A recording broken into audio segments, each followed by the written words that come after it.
Hello friends, welcome to ABC Ashish Bhatia classes. दोस्तों, सबसे पहले तो भारतीय टीम के वर्ल्ड कप जीतने की आप सभी को बहुत बहुत बधाई हो। भारतीय टीम ने जिस हिसाब से क्रिकेट खेला वो हमारे लिए एक प्रेरणादायक जो जीवन का सबक है वो होना चाहिए कि कैसे मुश्किल परिस्थितियों में जब लास्ट ओवर में भारतीय टीम हार की ओर अग्रसर थी, तब भारतीय टीम ने किस प्रकार से जो अपने खेल का प्रदर्शन किया वो काबिले तारीफ भी है और हमारे लिए एक प्रेरणादायक मैसेज भी है। हमें जीवन के जो इम्तिहान है, हमारे लिए सबसे बड़ा इम्तिहान है हमारा जो एग्ज़ाम है वो। हम जिस एग्ज़ाम की तैयारी कर रहे हैं, जिस सिलेबस को हम पढ़ रहे हैं, वो हमारे लिए सबसे बड़ा क्या है, टारगेट होना चाहिए। अधीनस्थ बोर्ड या आरपीएससी कैसा भी सिलेबस दे दे, कैसा भी क्वेश्चन पेपर दे दे, हमारे लिए कोई भी मुश्किल नहीं होना चाहिए, क्योंकि हम जो तैयारी का स्तर है वो इस हिसाब का रखेंगे कि हमारे लिए जो लास्ट के ओवर है, जिस प्रकार क्रिकेट में लास्ट के ओवर है, हम उन लास्ट के ओवर में भी क्या है, अच्छा प्रदर्शन कर सकेंगे। तो स्टार्ट करते हैं हमारी क्लास। देखिए दोस्तों, मैंने आपको जो फर्स्ट क्लास थी हमारी राज्यपाल की तभी बताया था कि जो संविधान का भाग 6 है वो बात करता है राज्यों के बारे में। ठीक है। अब भारतीय संविधान का भाग 6 बात करता है राज्यों के बारे में। अब मैंने आपको यहाँ पे बताया था कि जो अनुच्छेद 152 से लेके अनुच्छेद 267 267 तक ये सारे अनुच्छेद है वो मेनली बात करते हैं राज्यों के बारे में। अब हमने क्या पढ़ा यहाँ पे हमने राज्यपाल की 2 क्लास आपने देखी कि राज्यपाल से रिलेटेड जो आर्टिकल है वो हमने पढ़े। अनुच्छेद 153 से लेके 167 तक जो मेन अनुच्छेद थे वो हमने पढ़े।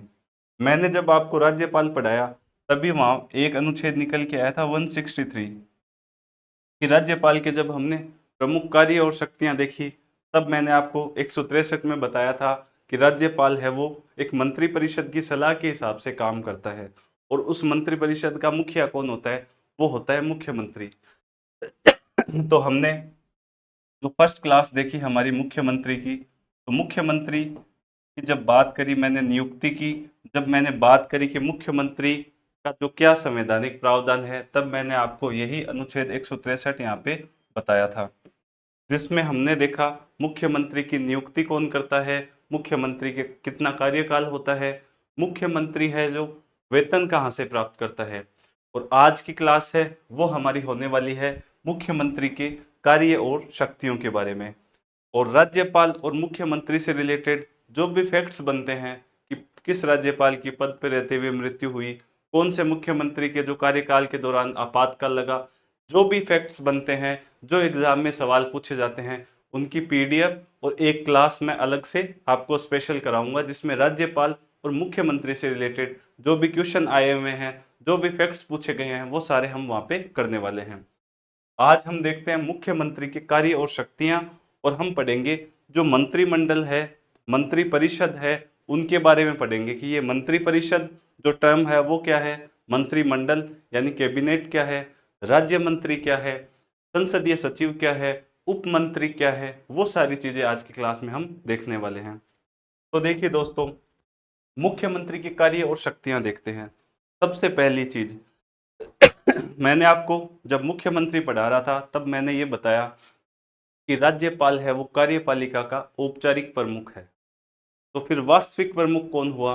वास्तविक प्रमुख होता है मुख्यमंत्री।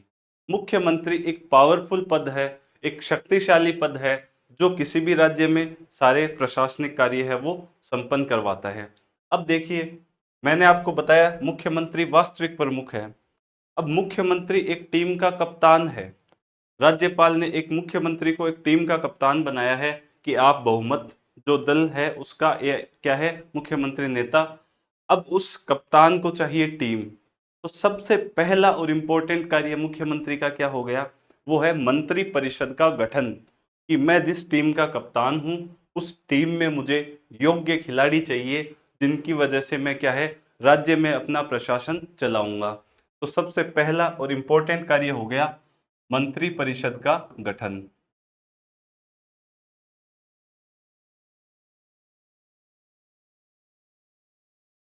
अब देखिए,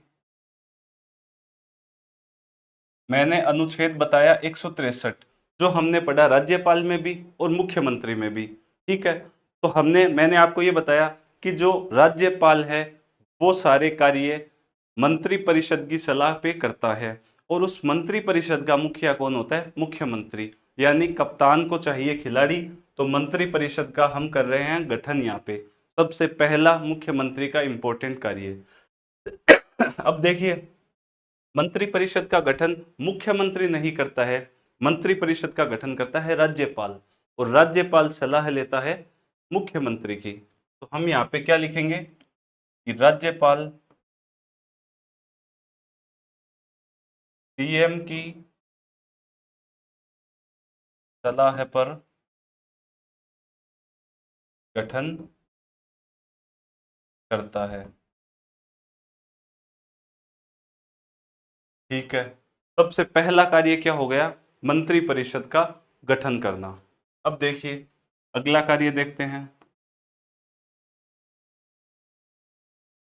वो है मंत्री परिषद की अध्यक्षता। वही जाहिर सी बात है, राज्य वो सीएम क्या है? मुख्यमंत्री। एक टीम का कप्तान है, तो उस टीम का अध्यक्ष भी कौन होगा? मुख्यमंत्री ही होगा। उस टीम की बैठक की अध्यक्षता कौन करेगा? मुख्यमंत्री ही करेगा। तो मंत्री परिषद की अध्यक्षता कौन करता है? वो करता है मुख्यमंत्री। इसके अलावा जब इस टीम की मीटिंग, जब बैठक होगी मंत्री परिषद की, तो उसका स्थान और जो समय है वो भी डिसाइड कौन करेगा? मुख्यमंत्री करेगा। तो हम यहाँ पे क्या लिखेंगे? जो बैठक होगी, उस बैठक का स्थान और समय, ये भी कौन डिसाइड करेगा? सीएम द्वारा निर्धारित। अब देखिए, मुख्यमंत्री मंत्री परिषद की बैठक की अध्यक्षता करता है। अब ऐसा भी तो हो सकता है कि मुख्यमंत्री जी बीमार हो जाए, या मुख्यमंत्री जी अस्वस्थ हो जाए, बीमार हो जाए, किसी कारणवश मंत्री परिषद की जो बैठक है उसकी अध्यक्षता ना कर सके। भाई ऐसा हो सकता है, क्योंकि इंसान बीमार भी हो सकता है, इंसान अनुपस्थित भी रह सकता है, पर राज्य तो है, उसका प्रशासनिक कार्य क्या है? चलता रहना चाहिए। तो देखिए, यहाँ पे लिखेंगे हम नोट, पीएम की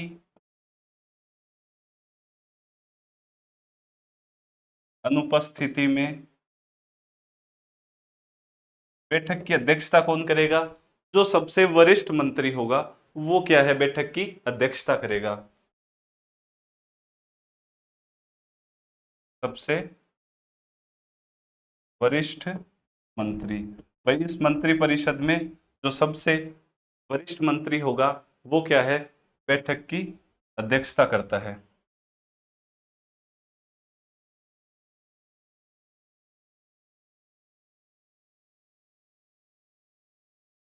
तो हमने देखा सबसे पहला कार्य मंत्री परिषद का गठन करना। उसके बाद हमने देखा वो मंत्री परिषद का गठन करता है राज्यपाल मुख्यमंत्री की सलाह पे। उसके बाद हमने देखा मंत्री परिषद की अध्यक्षता करता है कौन? मुख्यमंत्री। और मुख्यमंत्री है वो इस बैठक का स्थान और समय है वो भी डिसाइड कौन करता है? मुख्यमंत्री करता है। इसके अलावा हमने देखा कि सीएम यदि अनुपस्थित है, मुख्यमंत्री यदि अनुपस्थित है, वो बीमार हो गया, तो सबसे जो वरिष्ठ मंत्री होगा वो क्या है? अध्यक्षता करता है। अब आगे हम देखते हैं,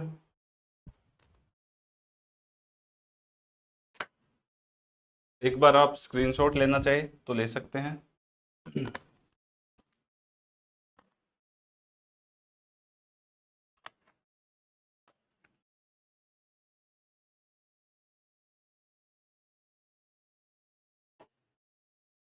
अब देखिए भाई, मुख्यमंत्री ने टीम में खिलाड़ी ले लिए, उनकी मीटिंग कर ली।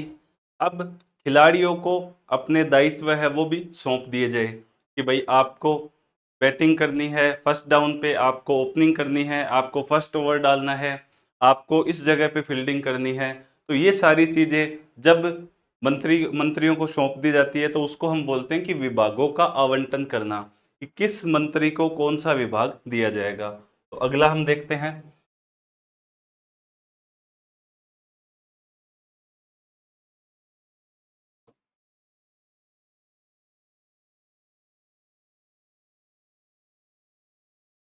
विभागों का बंटवारा।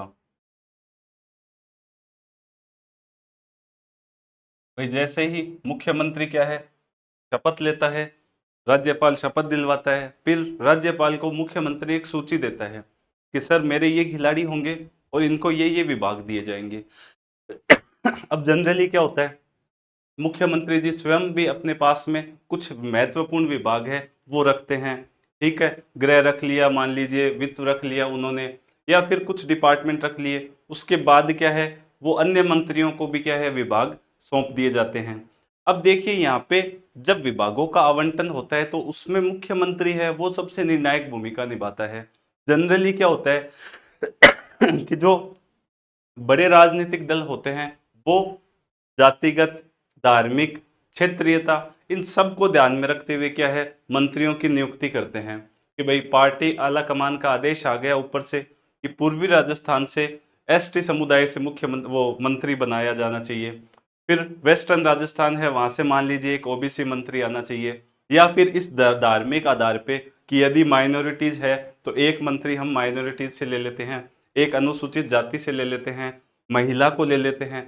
तो ये क्या है कि एक पॉपुलर शब्द चलता है जिसको हम बोलते हैं सोशल इंजीनियरिंग। आप न्यूज़पेपर वगैरह पढ़ते हैं तो ये एक पॉपुलर शब्द चलता है सोशल इंजीनियरिंग, कि हम सोशल इंजीनियरिंग को साध कर मंत्रियों की नियुक्ति कर रहे हैं कि हम एक सामाजिक, धार्मिक, आर्थिक राजनीतिक और एक क्षेत्रीयता को आधार मानते हुए जो मंत्रियों की नियुक्ति है वो कर रहे हैं।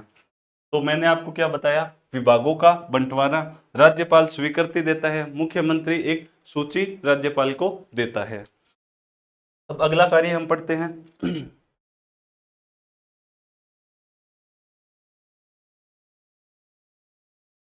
मैंने आपको हेडिंग में लिखा था कार्य और शक्तियां हम साथ साथ पढ़ रहे हैं। अब देखिए, विधानमंडल, विधानसभा है, उसका नेता भी कौन होता है, मुख्यमंत्री ही होता है। तो मुख्यमंत्री विधानसभा का नेता भी होता है। भाई विधानसभा में जिस पार्टी को सबसे ज्यादा सीटें हैं उसी पार्टी का एक मुखिया, उस पार्टी में से एक व्यक्ति जिसको क्या है, मुख्यमंत्री बनाया गया है। तो विधानसभा का नेता कौन हो गया, वो हो गया मुख्यमंत्री। उसके बाद हम देखेंगे मुख्यमंत्री है वो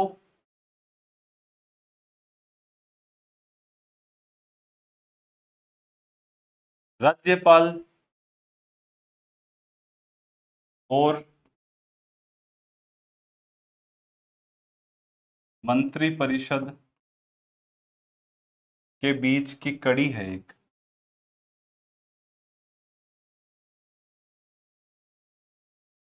देखिए, अनुच्छेद 163 कहता है कि राज्यपाल है वो मंत्रिपरिषद की सलाह पे कार्य करता है और उस मंत्रिपरिषद का मुखिया होता है, कप्तान होता है मुख्यमंत्री। और मुख्यमंत्री है वो मंत्रिपरिषद की बैठक की अध्यक्षता करता है। जितने भी निर्णय लिए जाते हैं माना यह जाता है कि उसमें मुख्यमंत्री की सहमति है, तभी वो सारे निर्णय है वो धरातल पे आ पाएंगे। अब देखिए, राज्यपाल और मंत्रिपरिषद के बीच की कड़ी है। अब यदि आपको याद हो, जब मैंने आपको राज्यपाल बताया था तो राज्यपाल में हमने एक अनुच्छेद पढ़ा था। देखिए राज्यपाल के जो अनुच्छेद है मैंने आपको बताया 153 से लेके 167 तक।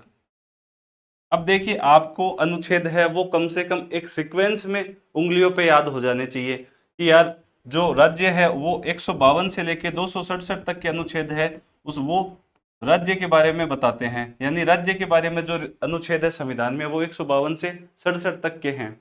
और उसी में हमने देखा राज्यपाल से रिलेटेड हमने पढ़े थे 153 पढ़े थे, 54, 55 और 167 तक पढ़े थे जो मेनली राज्यपाल से रिलेटेड थे। उसके अलावा राज्यपाल, जहां जहां राज्यपाल का उल्लेख मिलता है, जैसे हमने देखा 356 है, 352 है। उसके दो राज्यों में क्या है, आपातकाल लगाया जा रहा है, राष्ट्रपति शासन। फिर हमने अध्यादेश जारी करने की शक्ति देखी थी।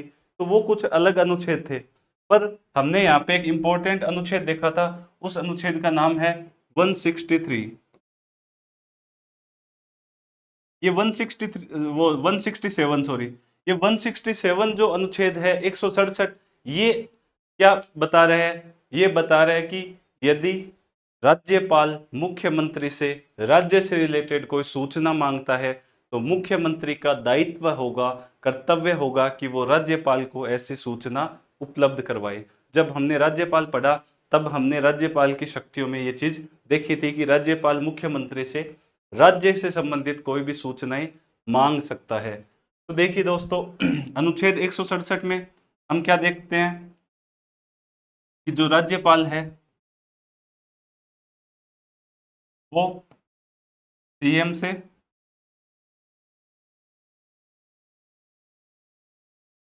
कोई भी प्रशासनिक, राज्य से रिलेटेड प्रशासनिक कोई विधायी,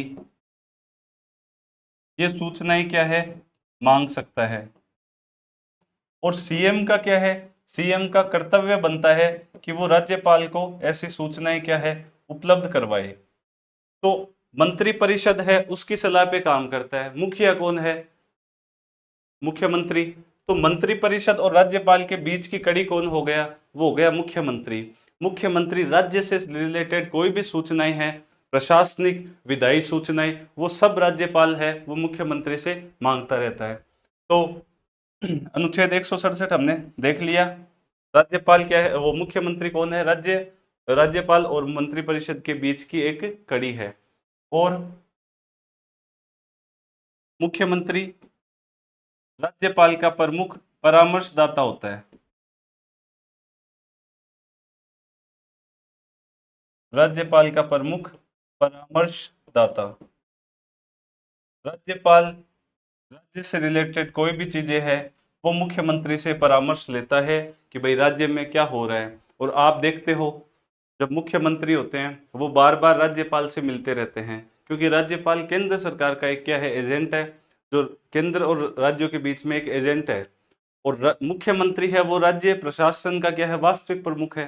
तो अनुच्छेद 167 क्या है, मुख्यमंत्री पे एक ओब्लिगेशन डाल देता है, एक कर्तव्य, एक ड्यूटी डाल देता है कि राज्यपाल को आप सूचनाएं उपलब्ध कराओ। इसके अलावा मंत्री परिषद की सलाह पे राज्यपाल क्या है, सारे काम करता है, स्वयं विवेकीय कार्यों को छोड़ के। देखिए क्लास को लिंक करके पढ़िए।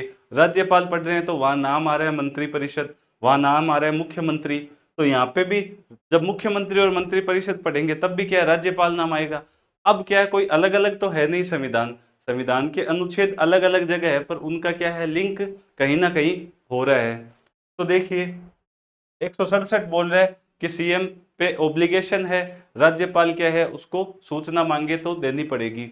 उसके अलावा राज्यपाल स्वयं विवेकीय कार्यों को छोड़ते, मतलब जितने स्वयं विवेकीय अधिकार हमने राज्यपाल में पढ़े उनको सारे को हटा दीजिए, बाकी के जो काम है वो मंत्री परिषद की सलाह पे करता है। और उस मंत्री परिषद का मुखिया कौन है? वो है कप्तान, यानी चीफ मिनिस्टर, मुख्यमंत्री। तो मतलब कि मुख्यमंत्री क्या है, एक निर्णायक भूमिका में सर्वोच्च क्या है, पद है। अब देखिए मुख्य राज्यपाल का प्रमुख परामर्शदाता भी कौन है? मुख्यमंत्री। क्योंकि मंत्री परिषद की जो सलाह है उसमें जो सलाह में सबसे इंपॉर्टेंट भूमिका किसकी है, वो है मुख्यमंत्री की है। तो राज्यपाल का सबसे प्रमुख परामर्शदाता कौन हो गया?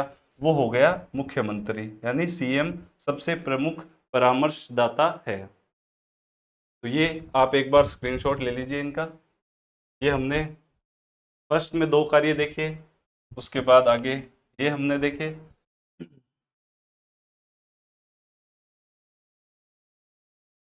अब देखिए एक जो पावर देखते हैं मुख्यमंत्री की, वो है मंत्रियों की बर्खास्तगी।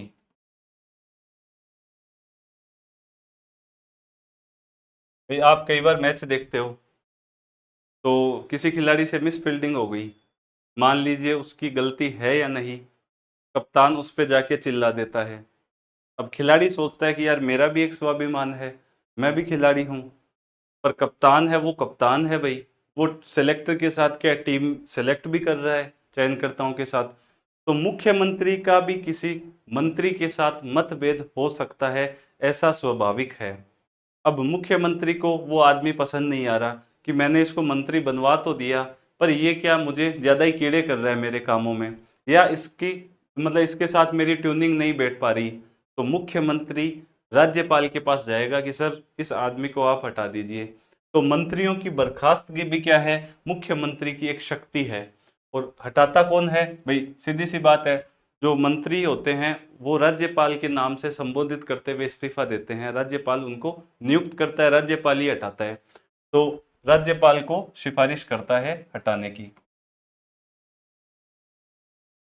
राज्यपाल को सीएम सिफारिश करता है बर्खास्तगी के संबंध में।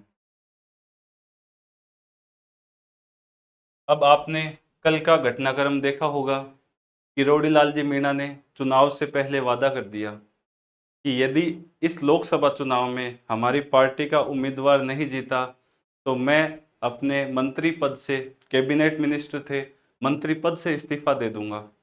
अब उनकी क्या है कि सरकार बनने के बाद बहुत सारे जो काम थे मंत्री परिषद के, उनमें उनका क्या है कि नहीं बन पा रहा था, ट्यूनिंग सरकार के साथ नहीं बैठ रही थी, और उन्होंने क्या लोकसभा चुनाव में एक वादा और कर दिया। अब देखिए सोशल मीडिया पे, और आप देख लीजिए मतलब धरातल पे, किरोड़ी लाल जी मीणा एक क्या कद्दावर नेता है। अब उन्होंने जैसे ही चुनाव का रिजल्ट आया, चुनाव जीतते ही मतलब जो वो बीजेपी का जो कैंडिडेट था दौसा से, वो क्या हार गए।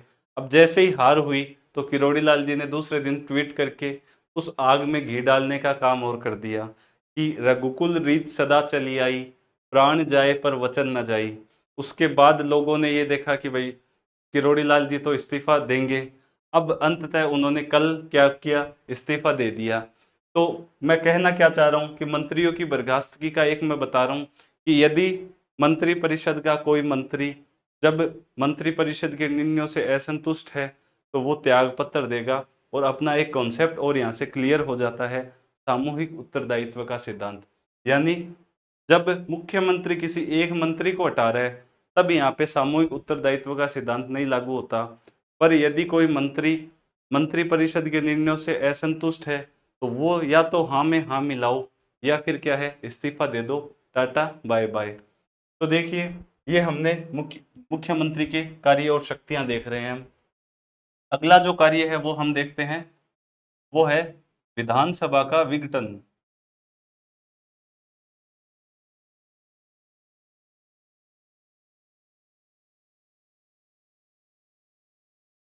अब देखिए विधानसभा का विघटन कौन करता है, मुख्यमंत्री थोड़ी करता है। विधानसभा का विघटन करता है राज्यपाल। मैंने आपको बताया था जब राज्यपाल पढ़ाया, पर राज्यपाल ऐसा अपने आप नहीं करता है, राज्यपाल करता है सीएम के परामर्श से। सीएम उसको बोलता है तभी क्या विधानसभा का विघटन करता है। संविधान में लिखा हुआ है कि सीएम चीफ मिनिस्टर किसी भी समय, यानी किसी भी समय राज्यपाल को विधानसभा का विघटन, विधानसभा को भंग करने की सिफारिश कर सकता है। सीएम किसी भी समय राज्यपाल को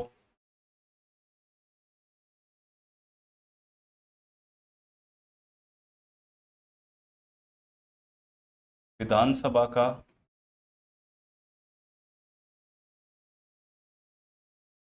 विघटन करने की सिफारिश कर सकता है। ये तो देखिए एक संवैधानिक एक लाइन हो गई, पर इसकी अंदरूनी बात, थोड़ी सी अंदरूनी व्याख्या करें हम, कि विधानसभा के प्रति सीएम का उत्तरदायित्व होता है। हम पढ़ते हैं मंत्री परिषद का विधानसभा के प्रति सामूहिक उत्तरदायित्व होता है, और उस मंत्री परिषद का मुखिया कौन है, वो है सीएम। तो मैं यदि यहाँ पे बोलूं कि सीएम का विधानसभा के प्रति उत्तरदायित्व तब तक है जब तक उसके पास बहुमत है। अब देखिए, ये लाइन बहुत इंपॉर्टेंट लाइन है, बहुत ही इंपॉर्टेंट लाइन है कि राज है तो आज है। आपने पिछले जो सरकारों के घटनाक्रम देखे कि विधायकों को लेके और होटलों में बंद किया जा रहा है, कुछ विधायक इधर जा रहे हैं, कुछ इधर जा रहे हैं, और सुनने में ऐसा आया था कि जो राज्य सरकार है वो स्थिर सरकार नहीं रह पाएगी, ये सरकार 5 सालों तक नहीं चलेगी। बहुत अस्थिरता का क्या है, माहौल था। तो मैं आपको क्या बताना चाह रहा हूं कि ये जो उत्तरदायित्व है ना, ये तब तक ही है जब आपके पास मेजोरिटी है, आपके पास सीटें हैं, आपके पास नंबर्स है।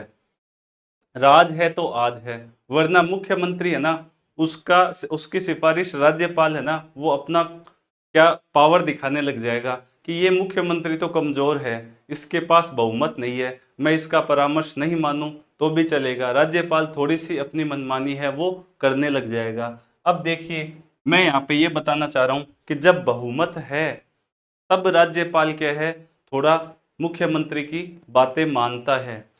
वास्तविक क्या है कि संवैधानिक और वास्तविकता में बहुत फर्क होता है। संविधान में कुछ चीजें लिखी हुई है, पर वास्तव में हम देखें, राज्यपाल, यदि हम आपने पढ़ा तो कई राज्यों में सरकारें हैं वो राज्यपाल ने चेंज ही कर दी। वहां पे केंद्र में अलग सरकार है, अलग दल की, और राज्यों में अलग दल की सरकार है, तो वहां पे जो केंद्र राज्य संबंध है ना वो डगमगाने लग जाते हैं। कई जगह पे बहुमत होने के बाद भी वो सरकार, मतलब जो वो मुख्यमंत्री है वो सरकार नहीं बना पाया। तो जब तक बहुमत है तब तक मुख्यमंत्री इंपॉर्टेंट रोल में है, सीधी सी बात है, राज है तो आज है। अब मुख्यमंत्री के पास बहुमत ना रहे तो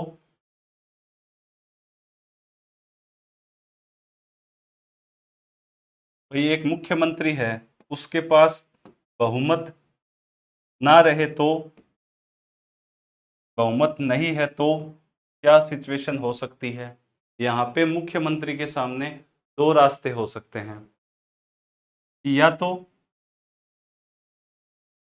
गिव अप करो, दोनों हाथ खड़े करो, या फिर नीची गर्दन करो और राज्यपाल महोदय के सामने इस्तीफा दे दो, या फिर राज्यपाल को बोलिए कि विधानसभा है वो उसको भंग करिए, विधानसभा का विघटन करो।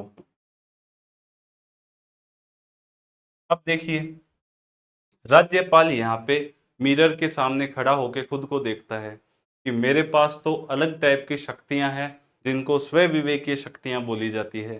जब राज्यपाल, मैंने आपको पढ़ाया, तो राज्यपाल के पास स्व विवेकीय शक्तियां होती है। बहुत बार ये देखा गया है, यदि आप पिछले कुछ घटनाक्रम देखें कि जो जिस मुख्यमंत्री के पास बहुमत नहीं है, जो मुख्यमंत्री विश्वास खो चुका है विधानसभा में, राज्यपाल ने उसकी सलाह मानने से इनकार कर दिया कि मैं विधानसभा का विघटन है नहीं करूंगा। अब यहाँ पे राज्यपाल क्या है, वो बाध्य नहीं है। भाई, विधानसभा का विघटन करने के लिए राज्यपाल बाध्य नहीं है। यदि किसी मुख्यमंत्री ने विधानसभा में अपना विश्वास खो दिया है तो, उसके पास बहुमत नहीं है तो, अब मुख्यमंत्री को लग रहा है कि मेरे पास बहुमत नहीं है, और अविश्वास प्रस्ताव मान लीजिए पारित हो जाए, उसको फ्लोर टेस्ट करवाने के लिए बोल दिया जाए कि आप अपना बहुमत सिद्ध करिए बीच में ही। अब उसके पास बहुमत नहीं है तो भाई त्याग पत्र दे दो कि मैं मुख्यमंत्री पद से रिजाइन करता हूं, अब आपका जो निर्णय है वो मानने के लिए तैयार हूं। या फिर मुख्यमंत्री तो है ही वो सीटिंग, वो बोल दे कि भाई विधानसभा का विघटन करो, नए चुनाव की तैयारियां करो, तो राज्यपाल यहाँ पे बाध्य नहीं होगा, क्योंकि राज्यपाल की स्व विवेकीय शक्तियां हैं। पिछले कुछ निर्णय बताते हैं कि राज्यपाल ने बहुत बार जो यहाँ पे बाध्यता है अपनी नहीं दिखाई है, राज्यपाल ने विधानसभा का विघटन नहीं किया है। राज्यपाल यहाँ पे नए चुनाव भी करवा सकता है, विधानसभा को विघटन, या फिर क्या कर सकता है कि वो देखेगा कि भाई किसी और दल ने दावा कर दिया। दूसरा, यदि मुख्यमंत्री के पास बहुमत है, किसी मुख्यमंत्री के पास बहुमत है और वो विधानसभा का विघटन करने के लिए राज्यपाल को सिफारिश करे, तो आप पूछेंगे सर ऐसा क्यों, बहुमत होने के बाद वो विधानसभा का विघटन क्यों करा रहा है। मुख्यमंत्री को डर है कि या तो 2-4 महीने बाद चुनाव होने हैं, तो आज ही क्या है कि इस जो संकट है उसको दूर करूं। हो सकता है आगामी भविष्य में मेरी पार्टी के कुछ सदस्य हैं वो टूटने की संभावना है, मेरे पास बहुमत नहीं होगा, इससे अच्छा मैं आज ही क्या है चुनाव की वो विघटन करने की सिफारिश राज्यपाल को कर दूं, और बाद में नए चुनाव होंगे तो मैं मजबूती के साथ वापस लड़ाई लड़ूंगा। तो जिस मुख्यमंत्री के पास बहुमत है और राज्यपाल को विधानसभा के विघटन की सिफारिश करता है, तो यहाँ पे राज्यपाल बाध्य होता है,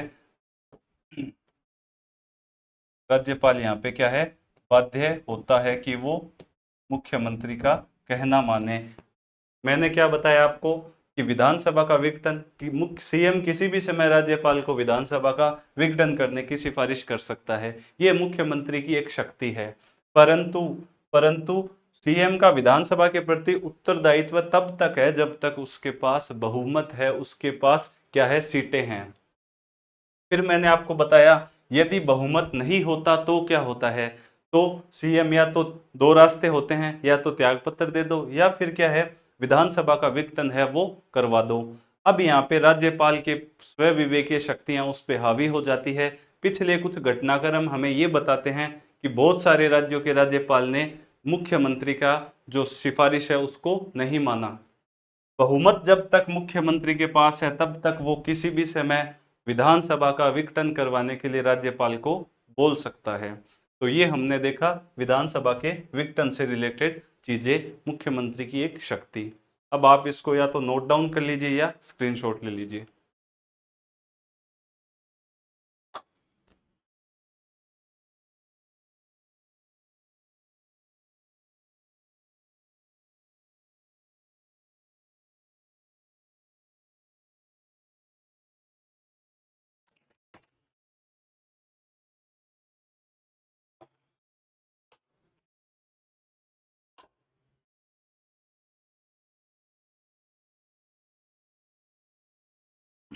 अब देखिए अगला हम देखेंगे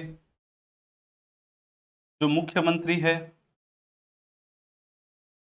सीएम विभिन्न आयोग बोर्ड या फिर कुछ निकाय हैं उनमें सदस्य या अध्यक्ष होता है, वो हम देखेंगे कि ऐसे कौन कौन से आयोग या निकाय है जिनमें मुख्यमंत्री है वो अध्यक्ष या सदस्य होता है। कई बार एग्जाम में सवाल पूछे जाते हैं कि मुख्यमंत्री है इस आयोग का सदस्य है, या मुख्य कथन में स्टेटमेंट में एक सवाल मान लीजिए पूछ लिया आपसे, तो जो मुख्यमंत्री है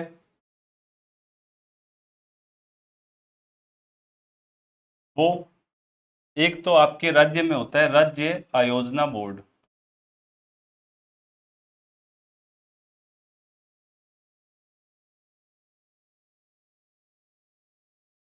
एक है राज्य पर्यटन सलाहकार समिति, और एक हमारे राजस्थान में पहले हुआ करता था राजस्थान आर्थिक सलाहकार परिषद। ठीक है, राजस्थान आर्थिक सलाहकार परिवर्तन परिषद, अब उसका नाम चेंज कर दिया है और अब राजस्थान में नीति आयोग की तर्ज पे एक इम्पोर्टेंट इंस्टीट्यूशन बना दिया गया है जिसका नाम है रीति। यानी ये नीति आयोग की तर्ज पे ये इंस्टीट्यूशन बना है। हाल ही में मार्च 2024 में इस इंस्टीट्यूट की स्थापना की गई थी जिसका नाम है रीति, और इसकी फुल फॉर्म है Rajasthan institute of transforming and innovation, इसका पूरा नाम है, और मार्च 2024 में इसका गठन किया गया था।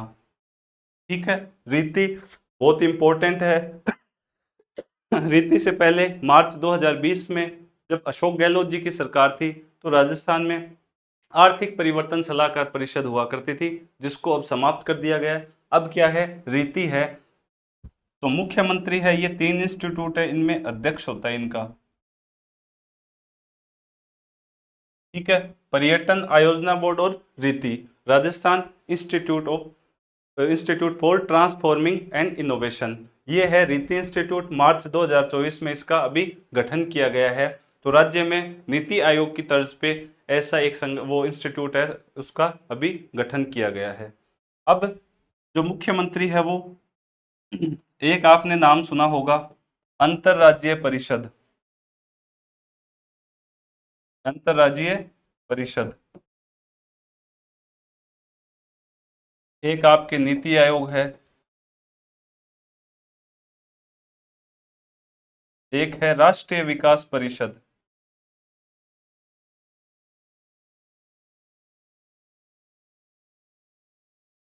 इनमें मुख्यमंत्री क्या है, सदस्य होता है इनमें। तो ये हमने कुछ इंपॉर्टेंट चीजें देखी, आप एक बार नोट डाउन कर लीजिए।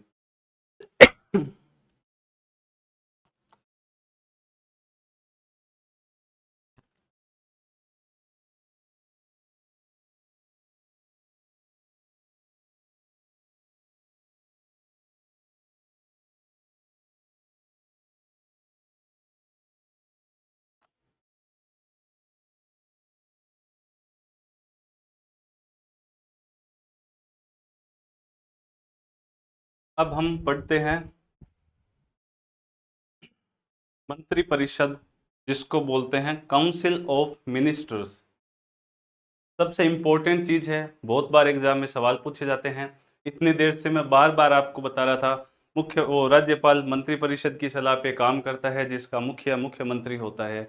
मंत्रिपरिषद की नियुक्त जो गठन करना मुख्यमंत्री का एक प्रमुख कार्य बताया मैंने आपको।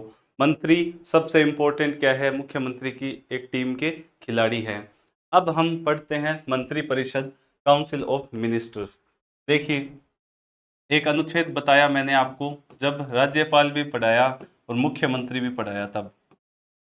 163 अनुच्छेद 163, अनुच्छेद 163 बोलता है राज्यपाल मंत्रिपरिषद की सलाह पे कार्य करता है, जिसका मुखिया सीएम होता है।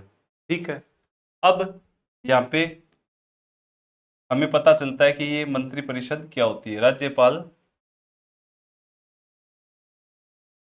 मंत्रिपरिषद की सलाह पर कार्य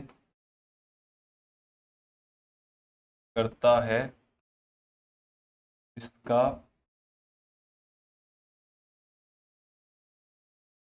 मुखिया सीएम होता है। अब देखिए दोस्तों, यहाँ पे हम तीन इंपॉर्टेंट अनुच्छेद देखेंगे, सब आर्टिकल जिनको बोलते हैं। एक है अनुच्छेद 163 एक, एक है 163 दो, एक है 163 तीन। बहुत बार क्या है, ये इंपॉर्टेंट नहीं है कि सब आर्टिकल आपसे एग्जाम में पूछे जा सकते हैं, पर उनके प्रावधान है वो एग्जाम में स्टेटमेंट फॉर्म में आ सकते हैं।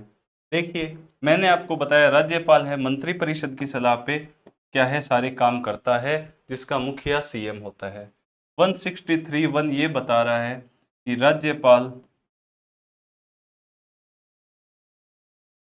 वे विवेकीय कार्यों को छोड़कर, मैंने जब राज्यपाल पढ़ाया तब भी ये चीज मैंने आपको बताई थी, राज्यपाल स्व विवेकीय कार्यों को छोड़कर, यानी राज्यपाल के जो स्व विवेकीय अधिकार है उनको छोड़ दीजिए, बाकी सारे कार्य यही लाइन मंत्रिपरिषद की सलाह पे करता है।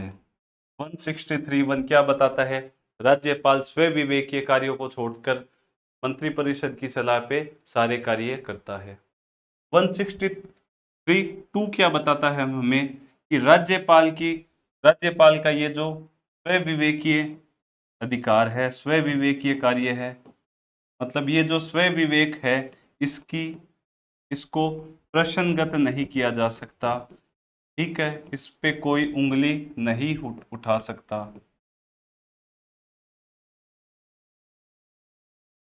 अब बात करते हैं 163 की।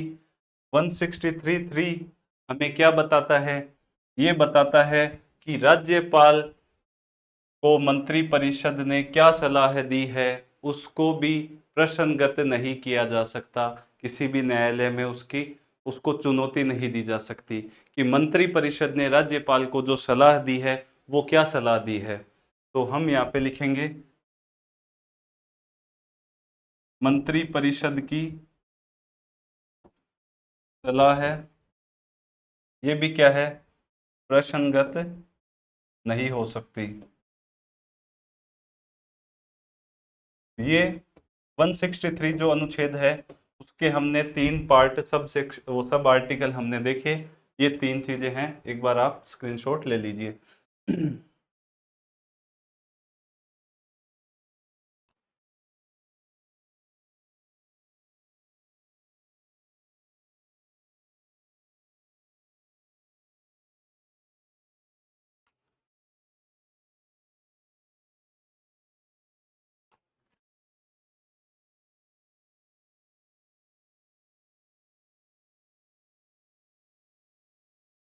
अब आगे हम देखते हैं 164, 163 हमने देखा। अब अनुच्छेद 164 हम देखते हैं।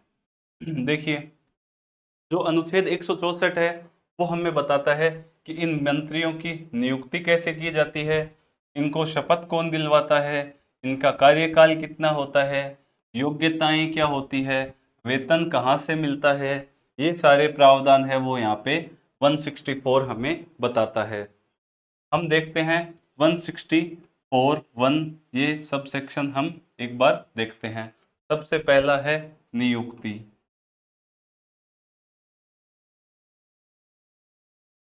की नियुक्ति किसके द्वारा की जाती है? मंत्रियों की नियुक्ति राज्यपाल करता है मुख्यमंत्री के परामर्श पे।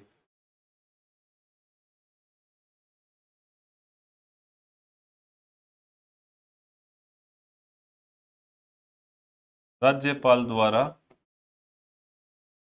सीएम की सिफारिश पर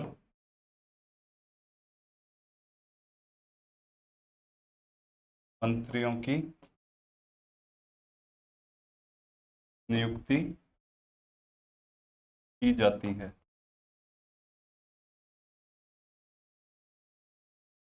जैसे ही मुख्यमंत्री जी शपथ लेते हैं के बाद राज्यपाल को एक सूची देते हैं कि ये मंत्री हैं, मेरी टीम के खिलाड़ी हैं, इनकी आप नियुक्ति कीजिए। फिर राज्यपाल है वो स्वीकृति देते हैं। तो ये हमने देखा 164(1) नियुक्ति से रिलेटेड। आगे हम देखते हैं 164(2). ये क्या बता रहा है हमें? ये बता रहा है कि मंत्री परिषद सामूहिक रूप से विधानसभा के प्रति उत्तरदायी होती है। बहुत बार एग्जाम में सवाल आते हैं, स्टेटमेंट फॉर्म में आते हैं, मंत्री परिषद सामूहिक रूप से विधानसभा के प्रति उत्तरदायित्व होती है या नहीं। हम पढ़ लेते हैं हाँ उत्तरदायी होती है, हम रट लेते हैं उत्तरदायी होती है। अब हम थोड़ा सा इसको देखेंगे कि ये उत्तरदायी किस प्रकार से होती है। देखिए, 3 प्रकार के उत्तरदायित्व हम मंत्री परिषद से रिलेटेड पढ़ने वाले हैं। पहला है सामूहिक उत्तरदायित्व, सेकंड है व्यक्तिगत उत्तरदायित्व कि मंत्री परिषद सामूहिक रूप से कैसे उत्तरदायी होती है, किसी व्यक्ति विशेष के प्रति कैसे उत्तरदायित्व उसका उत्तरदायित्व होता है। एक हम देखेंगे विधिक उत्तरदायित्व। सबसे पहले हम देखते हैं सामूहिक उत्तरदायित्व। तो देखिए, सामूहिक उत्तरदायित्व क्या होता है। मंत्री परिषद एक टीम है, टीम का कप्तान है मुख्यमंत्री। तो मंत्री परिषद सामूहिक उत्तरदायित्व का मतलब एक टीम के रूप में काम करती है।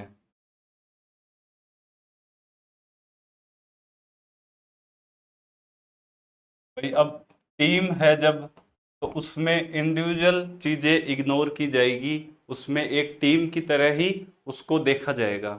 तो यहाँ पे सामूहिक उत्तरदायित्व है ना, ये किसी भी लोकतांत्रिक जो सदन होता है, लोकतांत्रिक देश है, उसमें मंत्री परिषद का सामूहिक उत्तरदायित्व एक सैद्धांतिक आधार बताया गया है कि ये एक बेसिक क्या है, एक प्रिंसिपल है कि मंत्री परिषद सामूहिक रूप से उत्तरदायी है। क्यों? क्योंकि वो एक टीम के रूप में काम कर रही है। तो यहाँ पे इंडिविजुअल जो निर्णय है उसको नजरअंदाज किया जाएगा। तो देखिए, सामूहिक उत्तरदायित्व हम 2 तरह से देखने वाले हैं। एक हम देखेंगे, सबसे पहला वो है कि जो मंत्री परिषद का निर्णय है यानी काउंसिल ऑफ मिनिस्टर के जो भी निर्णय, मंत्री परिषद के जो भी निर्णय हैं,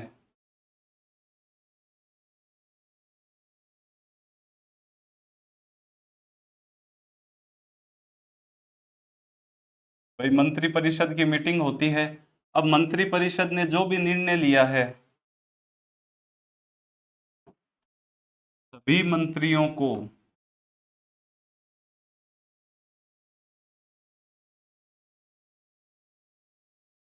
उस निर्णय का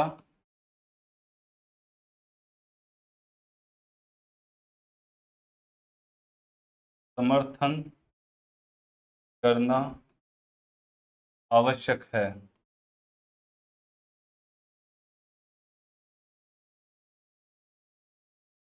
यानी मंत्री परिषद ने जो भी कोई भी निर्णय ले लिया, चाहे मंत्री व्यक्तिगत रूप से असंतुष्ट हो चाहे संतुष्ट हो, उसको उस निर्णय का समर्थन करना जरूरी है। ये हमें बताता है सामूहिक उत्तरदायित्व का सिद्धांत, जिसको मैंने बताया दो तरह से हम देखने वाले हैं। पहला तरीका क्या है कि इस चीज को इस नजरिए से देखना कि मंत्री परिषद एक टीम के रूप में काम कर रही है, यानी साथ जिएंगे और साथ मरेंगे, एक टीम के रूप में हम काम कर रहे हैं। तो मंत्री परिषद ने जो भी कुछ निर्णय ले लिया, सभी मंत्रियों को उस निर्णय का समर्थन करना जरूरी है। ये हमें बताता है सामूहिक उत्तरदायित्व का सिद्धांत। अब देखिए, मैं यहाँ पे एक नोट में लिख सकता हूं कि चाहे व्यक्तिगत रूप से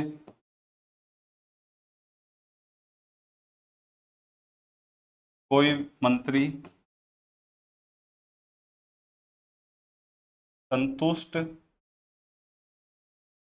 हो या ना हो, उसको समर्थन करना जरूरी है, क्योंकि सामूहिक उत्तरदायित्व का सिद्धांत बताता है अनुच्छेद 163(1). अब देखिए,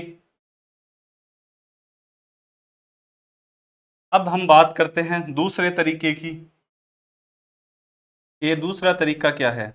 दूसरा तरीका ये है, वो हमें बताता है कि मंत्री परिषद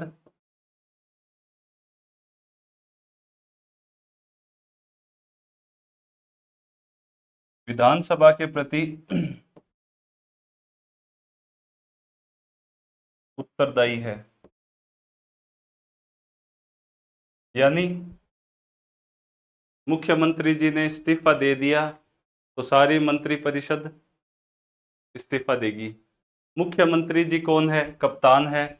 सामूहिक उत्तरदायित्व हमें क्या एक सेकंड।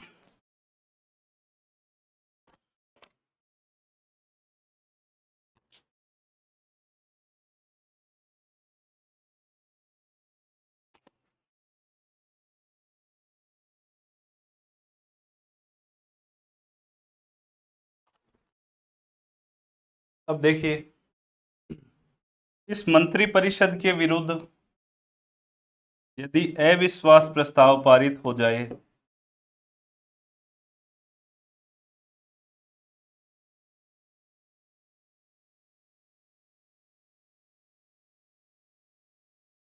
अविश्वास प्रस्ताव पारित हो जाए, मैंने आपको बताया कि सीएम विधानसभा के प्रति उत्तरदायी तब तक है जब तक उसके पास क्या है? बहुमत है। राज है तो आज है। मंत्री परिषद के विरुद्ध अविश्वास प्रस्ताव पारित हो जाए, भाई सीएम के विरुद्ध अविश्वास प्रस्ताव का मतलब संपूर्ण मंत्री परिषद के विरुद्ध ही है, तो संपूर्ण मंत्री परिषद को त्याग पत्र देना पड़ता है। संपूर्ण मंत्री परिषद को त्याग पत्र देना पड़ता है। ये है सामूहिक उत्तरदायित्व का सिद्धांत। दो तरह से हमने देखा कि टीम के रूप में काम करेंगे, जो भी मंत्री परिषद ने निर्णय ले लिया उसका हम डटकर समर्थन करेंगे, चाहे व्यक्तिगत रूप से हम उसके खिलाफ हो चाहे व्यक्तिगत रूप से संतुष्ट हो। दूसरा हमने देखा कि मंत्री परिषद विधानसभा के प्रति उत्तरदायी है। हमने देखा कि जब तक बहुमत है तब तक क्या है? आपकी सरकार की सुनेंगे सब। तो मंत्रिपरिषद के विरुद्ध यदि अविश्वास प्रस्ताव पारित हो जाए तो संपूर्ण मंत्रिपरिषद को क्या है, त्याग पत्र देना पड़ता है। अब इसमें एक इंपॉर्टेंट चीज ये है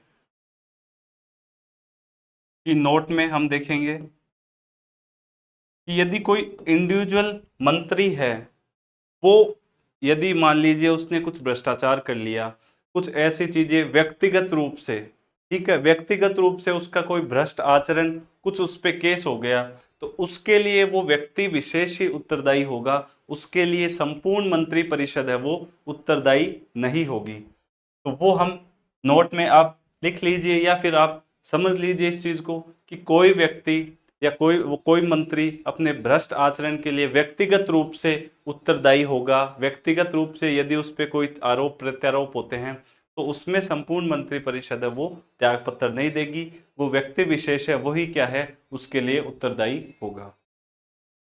स्क्रीनशॉट ले लीजिए या लिख लीजिए।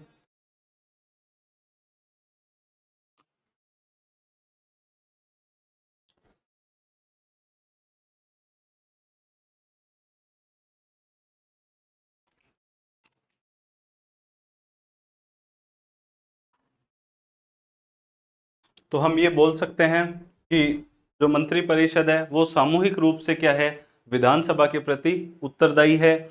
कोई भी मंत्री है यदि वो व्यक्तिगत रूप से भ्रष्ट आचरण में कुछ आरोप उस पर लगते हैं तो वो व्यक्ति विशेष ही क्या है, उत्तरदायी होगा, संपूर्ण मंत्री परिषद नहीं होगी।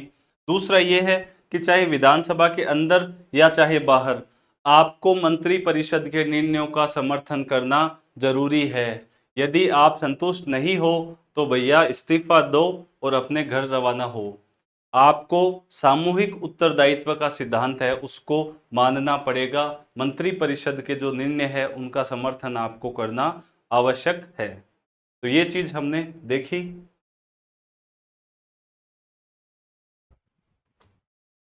अब आगे हम देखते हैं व्यक्तिगत उत्तरदायित्व। सॉरी,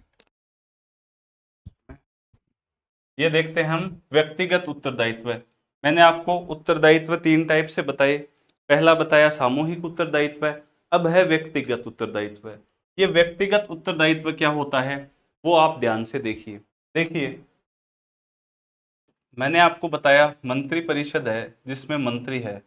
अब इन मंत्रियों की नियुक्ति कौन कर रहा है, इनको शपथ कौन दिलाएगा, और इन ये अपना त्याग पत्र है वो किसको देंगे, ये सारी चीजें कौन कर रहा है, एक व्यक्ति कर रहा है जिसका नाम है राज्यपाल। तो मैं यहाँ बोल सकता हूँ कि मंत्री है वो राज्यपाल के प्रसाद पर्यंत तक पद धारण करते हैं, या मंत्री राज्यपाल के लिए क्या है, व्यक्तिगत रूप से उत्तरदायी है।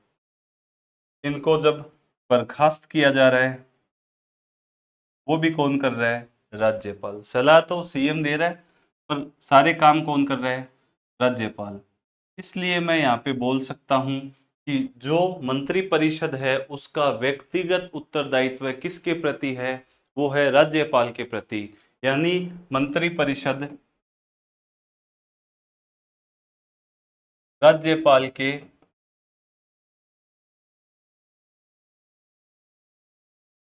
प्रसाद पर्यंत पद धारण करते हैं।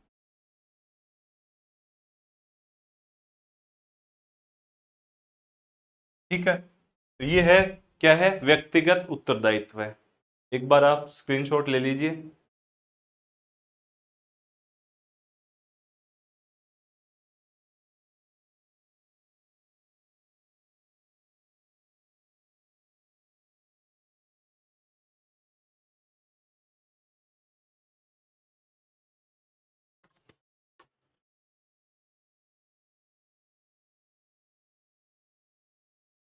अब हम आगे देखते हैं शपथ की। राज्य जो मंत्री परिषद है, शपथ मंत्रियों को कौन दिलाता है, तो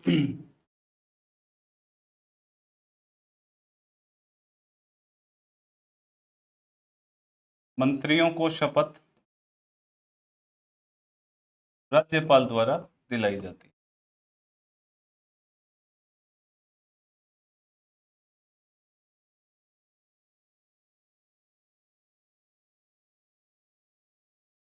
ये जो शपथ होती है वो मंत्रियों की, ये दो टाइप से ये शपथ दिलवाई जाती है।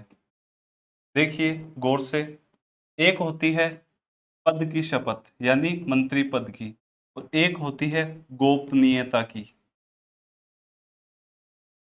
ये क्या होता है देखिए, एक है पद की शपथ और एक है गोपनीयता की शपथ। कि मंत्री जिस पद पे आसीन होने वाले हैं, एक तो उसकी शपथ ले रहे हैं, एक ले रहे हैं गोपनीयता की। इस गोपनीयता का मतलब क्या है? इस गोपनीयता का मतलब है मंत्री परिषद की जो बैठकें होती है, मंत्री परिषद के जो निर्णय होते हैं, वो कोई पब्लिक डोमेन का विषय नहीं है। वो एक पब्लिक डोमेन में तब होता है जब विधानसभा में क्या है, उस पर कार्रवाई, वो मतलब कुछ चर्चाएं हो रही है। पर जो मंत्री परिषद के निर्णय हैं, ये क्या है, बहुत गुप्त रखे जाते हैं। ठीक है, जब हम कैबिनेट में, आपको बताऊंगा, कैबिनेट मीटिंग्स होती है, उसमें ये थोड़ी है कि कोई मंत्री बाहर आके बोल दे कि हम इस निर्णय पे विचार कर रहे हैं। ये चीजें बहुत सीक्रेट होती है, एक गुप्त होती है।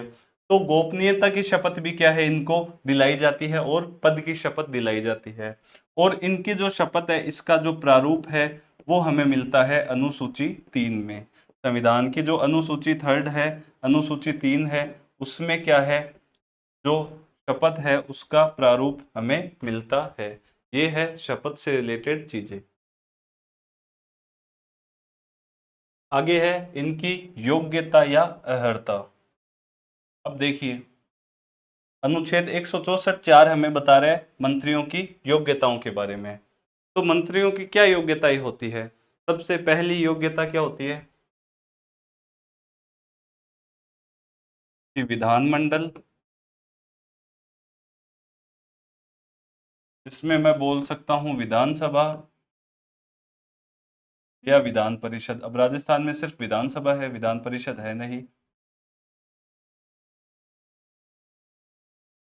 तो विधानमंडल का क्या है, वो सदस्य होना चाहिए, सदस्य होना अनिवार्य है। अब विधानमंडल का सदस्य नहीं है तो भी क्या वह मंत्री बन सकता है क्या? तो आप याद कीजिए मुख्यमंत्री की फर्स्ट क्लास। मैंने आपको बताया कोई भी व्यक्ति मुख्यमंत्री बन सकता है यदि वो विधानमंडल का सदस्य नहीं है तो। विधानमंडल में विधानसभा या विधान परिषद। भैरव सिंह जी शेखावत और जगन्नाथ जी पहाड़िया, ये दोनों व्यक्ति है, जब क्या थे, सांसद थे, और इनको शपथ के दौरान इनको मुख्यमंत्री की शपथ दिलाई गई जब ये सांसद थे। फिर 6 महीने में इनको सदस्यता दिलाई गई उपचुनाव के द्वारा। तो ठीक वैसे ही कोई भी व्यक्ति मंत्री पद हेतु नियुक्त हो सकता है यदि वो विधानमंडल का सदस्य नहीं है। फिर भी नहीं है तो उसको मंत्री पद पर नियुक्त किया जा सकता है।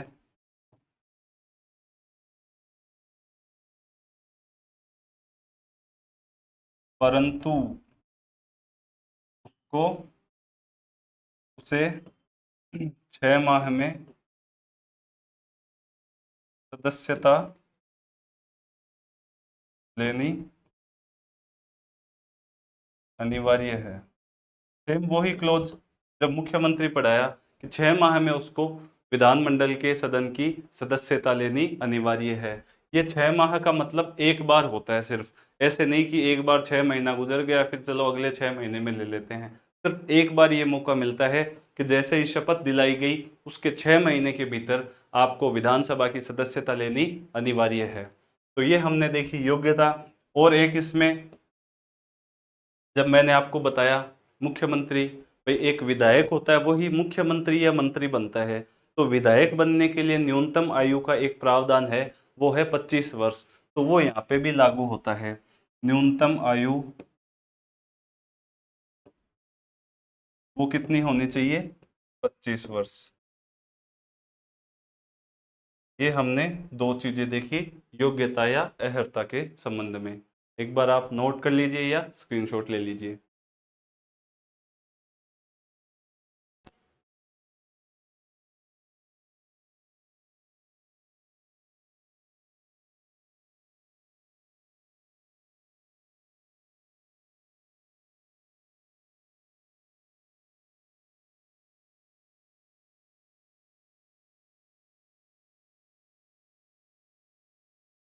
अब हम आगे देखते हैं, वेतन की बात कर लेते हैं और हम बात करते हैं कार्यकाल से रिलेटेड कुछ चीजें। 164.5 हमें बता रहा है वेतन से रिलेटेड चीजें। तो मंत्री है, इनको भी वेतन कहाँ से मिलता है? राज्य विधानमंडल द्वारा निर्धारित किया जाता है। राज्य विधानमंडल द्वारा निर्धारित किया जाता है। मंत्रियों को वेतन है राज्य विधानमंडल द्वारा निर्धारित किया जाता है। अब हम चर्चा करते हैं इनके कार्यकाल से रिलेटेड कि इनका कार्यकाल कितना होता है, मंत्रियों का कार्यकाल कितना होता है। देखिए, चाहे मुख्यमंत्री हो चाहे मंत्री, देख लीजिए, सामान्यतः हम बात करते हैं कि कार्यकाल होता है 5 वर्ष का। एक मैंने आपको बताया, मंत्री जो मंत्री है वो राज्यपाल के प्रसाद पर्यंत तक पद धारण करते हैं। मैंने आपको बताया कि मंत्री जो है राज्यपाल इस्तीफा लेता है, शपथ दिलाता है, नियुक्ति करता है, बर्खास्त भी करता है। तो हम देखते हैं राज्यपाल के प्रसाद पर्यंत तक पद धारण करता है। तो कार्यकाल है उसमें हम देखने वाले हैं, कार्यकाल डिपेंड करता है मंत्रियों का। वो डिपेंड कैसे करता है वो देखिए,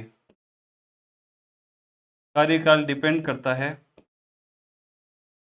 भाई। अब देखिए, गौर से देखिए कि जो सीएम है वो अपना त्याग पत्र दे दे, भाई सीएम ही त्याग पत्र दे दे, सीएम के पास विश्वास मत नहीं है, तो सारे मंत्री है वो भी त्याग पत्र देने पड़ेंगे, क्योंकि कप्तान ही जा रहे हैं तो टीम का क्या मतलब।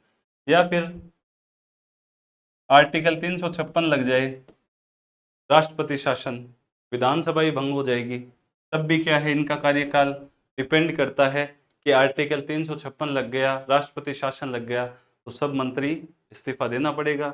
या फिर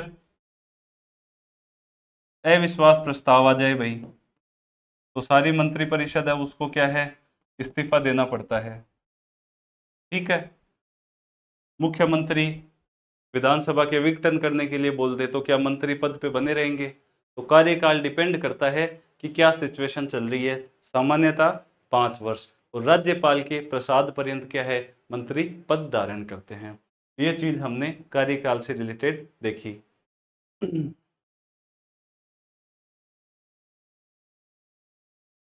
अब है सबसे इंपॉर्टेंट, मंत्री परिषद का आकार। जब हमारा संविधान बना, जब हमारे संविधान का निर्माण हुआ, तब मंत्री परिषद के आकार के बारे में कोई चर्चा नहीं की गई थी, चाहे वो केंद्रीय मंत्री परिषद की बात हो चाहे राज्य मंत्री परिषद की बात। पर उसके बाद एक संवैधानिक संशोधन हुआ।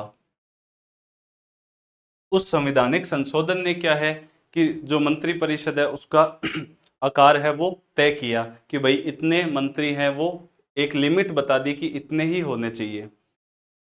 एक बार पानी पी लेता हूं मैं, आप लास्ट वाला ये स्क्रीनशॉट ले लीजिए एक बार।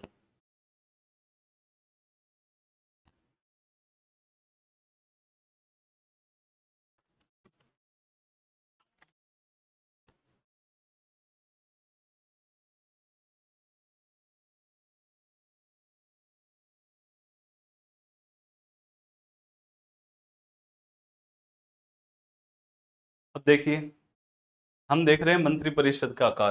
तो मैंने आपको बताया कि संविधान बना उस वक्त क्या है, मंत्री परिषद के आकार की चर्चा नहीं की गई थी। उसके बाद 91 91वां एक संविधान संशोधन हुआ 2003 में। 91वां संविधान संशोधन हुआ 2003 में। इसने क्या बताया, इस संविधान संशोधन ने कुछ इंपॉर्टेंट प्रावधान किए। सबसे पहला ये किया एक तो बता दिया कि मैक्सिमम कितने मंत्री हो सकते हैं, एक बताया मैक्सिमम अधिकतम कितने मंत्री हो सकते हैं, वो बताया कि सीएम सहित विधानसभा की कुल सीटों का 15%, 15% इन्होंने बताया। अब देखिए राजस्थान में कितनी सीटें हैं विधानसभा की, 200 सीटें हैं, तो 15% यदि बात करें 200 का तो वो होता है 30। अब यहाँ बताया गया है सीएम सहित मुख्यमंत्री सहित विधानसभा की कुल सीटों का 15% से अधिक मैक्सिमम आकार क्या है, नहीं हो सकता। तो ये कितना होता है, एक तो हो गए मुख्यमंत्री जी और 29 क्या है, मिनिस्टर्स यानी मंत्री हो गए। तो राजस्थान विधानसभा की बात की जाए तो यहाँ पे 30 से ज्यादा मंत्री नहीं हो सकते, क्योंकि मुख्यमंत्री भी एक मंत्री होता है, वो भी कुछ डिपार्टमेंट अपने पास में रखता है। तो सीएम सहित विधानसभा की कुल सीटों का 15% ये है मैक्सिमम। अब बात करें मिनिमम की,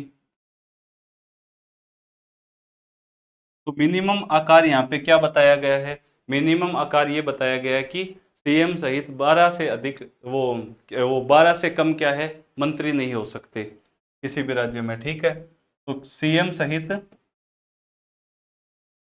कम से कम 12 मंत्री होने अनिवार्य है, तो इतने तो होने ही चाहिए। मैक्सिमम बता दिए, विधानसभा की जो टोटल सीट है उसमें सीएम सहित 15% होने चाहिए मैक्सिमम।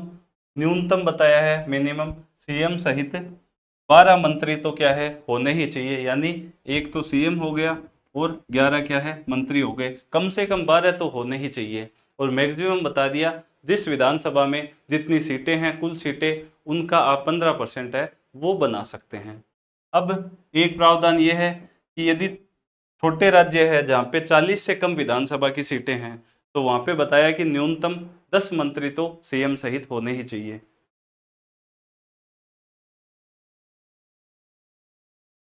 छोटे राज्य जहां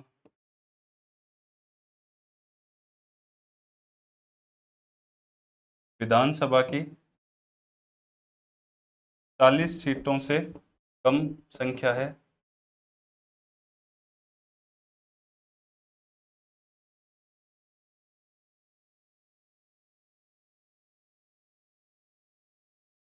40 सीट से कम संख्या है, मिनिमम 10 मंत्री सीएम सहित, ठीक है, 1+9 हो जाएंगे, मिनिमम 10 मंत्री होने ही चाहिए जहां छोटे राज्य हैं। ये है आकार की बात। अब ये जो संवैधानिक संशोधन है 2003 में, इसमें कुछ एक इम्पोर्टेंट चर्चा और की गई, वो चर्चा की गई दल बदल की। यहाँ पे कुछ दल बदल से रिलेटेड भी कुछ बात की गई। अब दल बदल है वो अनुसूची 10 का भाग है, अनुसूची 10 है संविधान की, वो बताती है हमें दल बदल के बारे में। दल बदल के बारे में यहाँ पे ये बताया गया है कि कोई व्यक्ति जो दल बदल लेता है, यानी राजनीतिक पार्टी आप देखते हैं जब चुनाव होते हैं, जीतने से पहले किस पार्टी में, हारने के बाद किस पार्टी में, मतलब अपना कुछ भी ईमान धर्म नहीं है, या फिर उनको लगता है कि भाई इस पार्टी में मैंने रह के गलत किया, अब मुझे इस पार्टी, ये मेरे लिए एक सुटेबल पार्टी है, तो वो सब क्या है, उनका व्यक्तिगत या राजनीतिक या कोई भी हित हो सकता है। तो दल बदल के आधार पे यदि कोई व्यक्ति, यानी दल बदल के आधार पे कोई सदस्य अयोग्य घोषित होता है, यानी दल बदल के आधार पे किसी को अयोग्य घोषित कर दिया,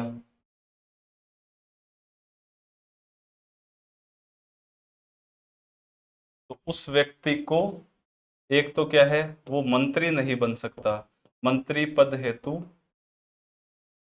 नियुक्त नहीं किया जा सकता, ये प्रावधान भी यहाँ पे कर दिया।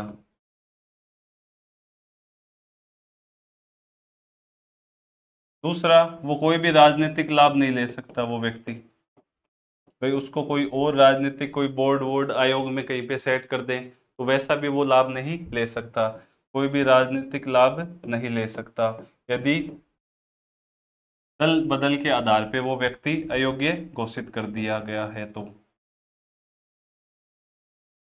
अब ये जो दल बदल होता है अनुसूची 10, इसमें एक कौन निर्धारण करता है इसमें कि योग्यता या अयोग्यता का निर्धारण कौन करता है, तो वो लोकसभा की बात करें हम तो लोकसभा या हमारे जो विधानसभा है दोनों की बात करते हैं हम।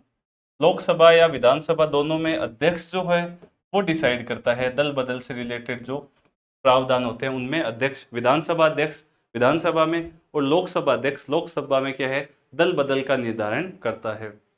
एक बार आप नोट कर लीजिए दोनों स्लाइड को।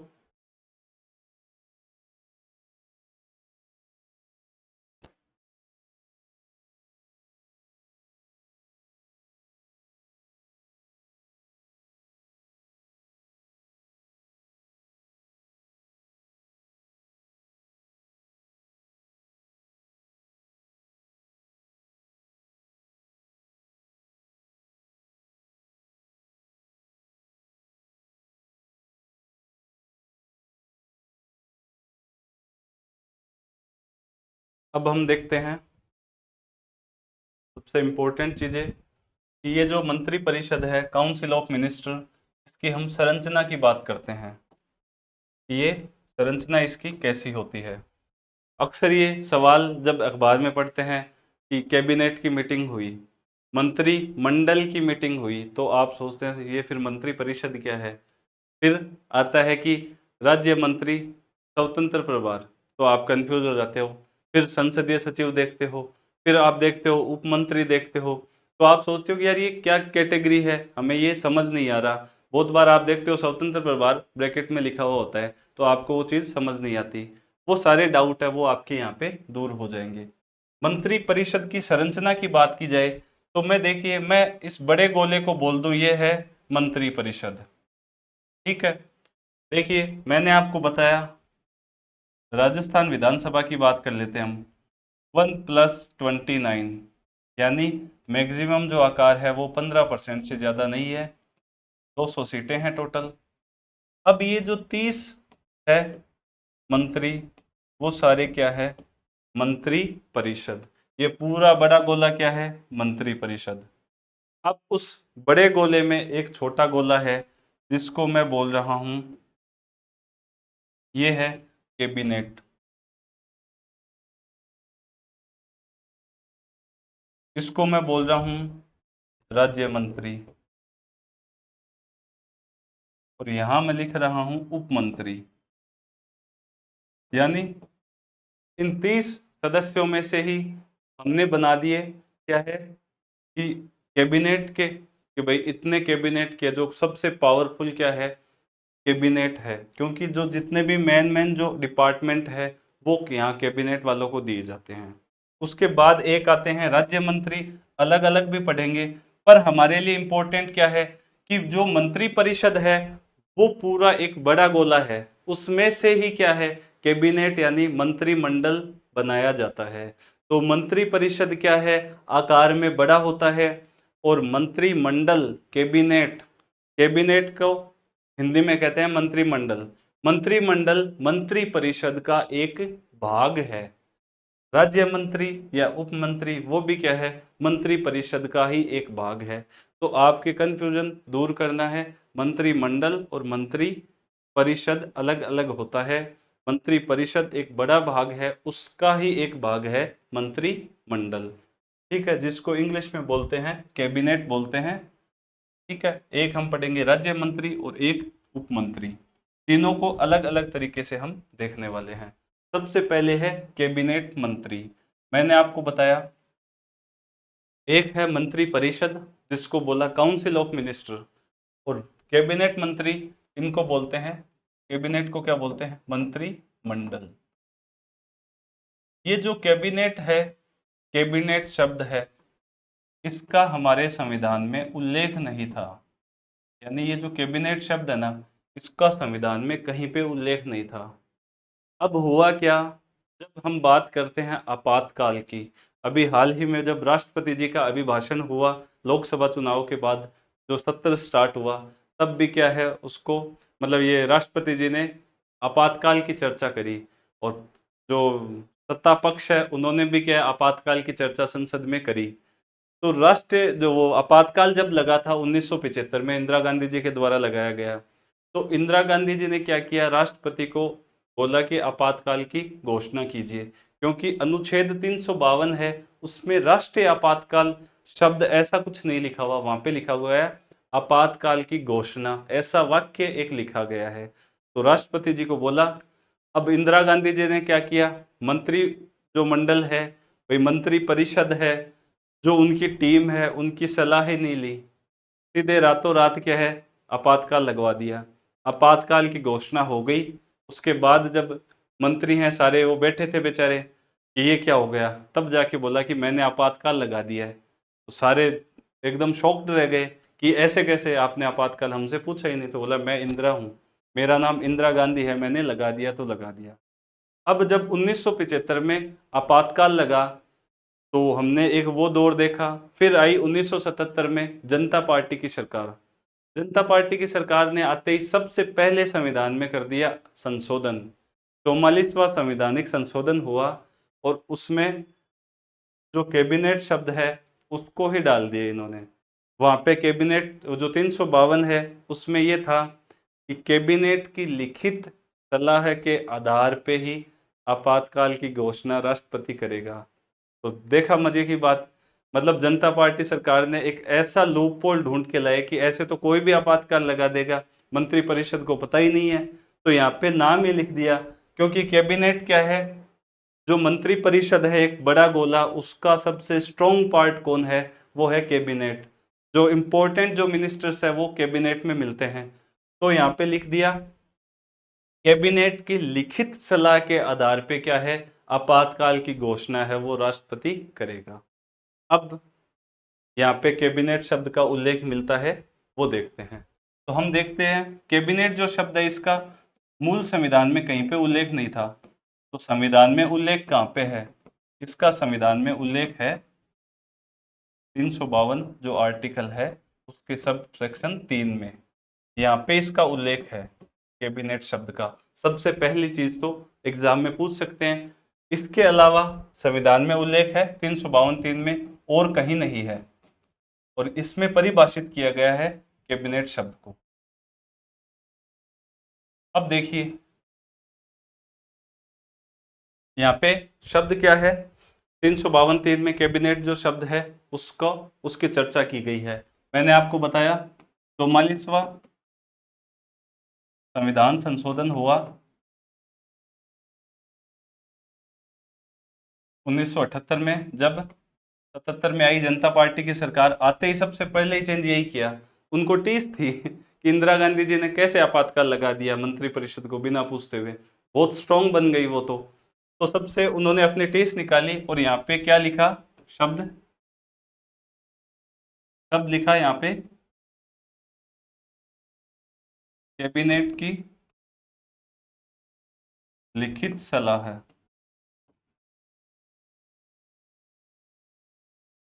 ये आधार बनाते हुए क्या है आपातकाल की घोषणा की जाएगी। तो हम क्या पढ़ रहे हैं, हम आपातकाल नहीं पढ़ रहे हैं, हम टॉपिक से नहीं भटकेंगे, क्योंकि एग्जाम में यही होता है, लिंक करिए आप, पर क्या है कि कोई टॉपिक पढ़ें तो ज़्यादा उस टॉपिक, मतलब मूल टॉपिक है हमारा वो क्या है, वो है कैबिनेट शब्द। तो कैबिनेट शब्द है उसका संविधान में उल्लेख कहीं पे नहीं है। 352 में कैबिनेट शब्द को परिभाषित किया गया है। इंदिरा गांधी जी ने आपातकाल लगाया मंत्री परिषद को बिना पूछते हुए। उसके बाद क्या है, जनता पार्टी की सरकार आई 77 में, और 78 में 44वां संविधान संशोधन हुआ, जिसमें लिखा कैबिनेट की लिखित सलाह के आधार पे आपातकाल की घोषणा की जा सकती है। तो हमने देखा सबसे पहले तो कैबिनेट शब्द का उल्लेख कहाँ पे है, वो है 352 में, और कहीं पे नहीं है। ठीक है, अब हम बात करते हैं ये कैबिनेट मंत्री कौन होते हैं। तो ये कैबिनेट मंत्री होते हैं जो बड़ा गोला होता है मंत्री परिषद, उसमें से टॉप के मंत्री होते हैं। जैसे मुख्यमंत्री जी मान लीजिए अपने पास गृह विभाग रखा है, जो इंपॉर्टेंट विभाग होते हैं वो मंत्री कौन होते हैं? वो होते हैं कैबिनेट मंत्री। तो इनके पास महत्वपूर्ण विभाग,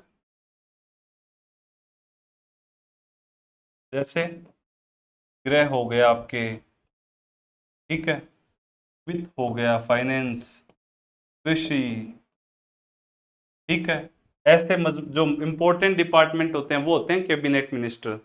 और ये राज्य जो होता है, कोई भी राज्य,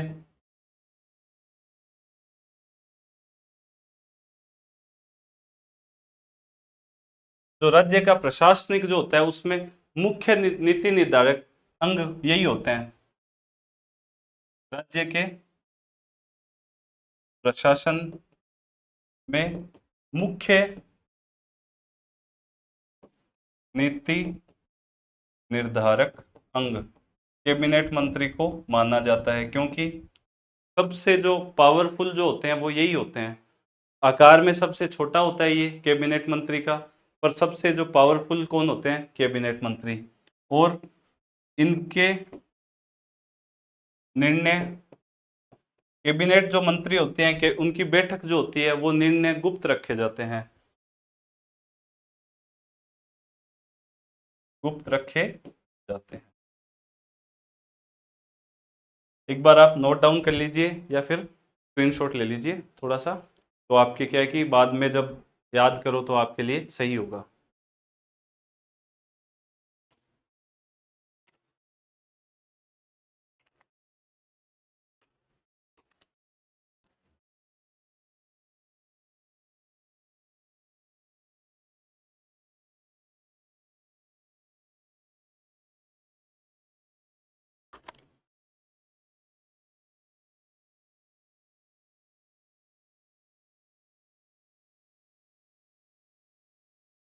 देखिए, मैंने आपको कैबिनेट के बारे में बता दिया कि उल्लेख संविधान में सिर्फ एक जगह है, वो है राष्ट्रीय आपातकाल जब लगता है 352, उसमें 352(3) में कैबिनेट शब्द को परिभाषित किया गया है। उसके अलावा कैबिनेट का कहीं पे उल्लेख नहीं है।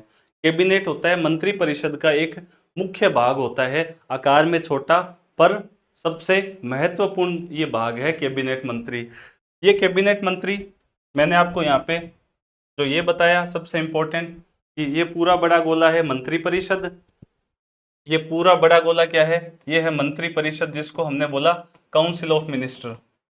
और बीच के अंदर ये छोटा गोला, ये मान लीजिए उप मंत्री है, ये मान लीजिए कैबिनेट है, और ये राज्य मंत्री है। तो कैबिनेट कहाँ पे है? मंत्री परिषद का ही एक भाग है। उन्हीं मंत्रियों में से सबसे जो इंपॉर्टेंट डिपार्टमेंट जिनके पास है वो है कैबिनेट मिनिस्टर, ठीक है। जो अपने राजनीतिक विचारक हुए हैं, एक जिनका नाम है बारकर। बारकर बोलते हैं कैबिनेट है ये राज्य के नीति जो निर्धारक है, वो राज्य का मतलब एक चुंबक है। ये कैबिनेट जो राज्य की नीतियां हैं उनका चुंबक है। उन्होंने संज्ञा दी है कैबिनेट को।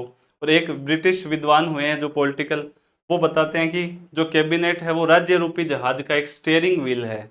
यानी सबसे इंपॉर्टेंट जो मिनिस्टर होते हैं वो होते हैं कैबिनेट, जो मुख्यमंत्री के साथ रहते हैं। मुख्यमंत्री खुद भी एक तरह से कैबिनेट मिनिस्टर है, क्योंकि उनके पास कुछ महत्वपूर्ण विभाग होते हैं। तो ये हमने देखा, बारकर जी बोल रहे हैं कि राज्य की जो नीतियां उनका चुंबक है, और स्टीयरिंग व्हील भी इनको बताया गया राज्य रूपी जहाज का। अब हम देखते हैं राज्य मंत्री। राज्य मंत्री कौन होते हैं? देखिए, राज्य मंत्री होते हैं कि इनको, ये कैबिनेट मंत्री के साथ अटैच होते हैं। ये एक तो कैबिनेट का भाग नहीं होते, सबसे पहली चीज तो, यानी राज्य मंत्री कैबिनेट का भाग नहीं होते। भाई, जो मंत्री परिषद है पूरी, उसमें से ये मंत्री होते हैं, पर कैबिनेट का भाग नहीं होते। दूसरा,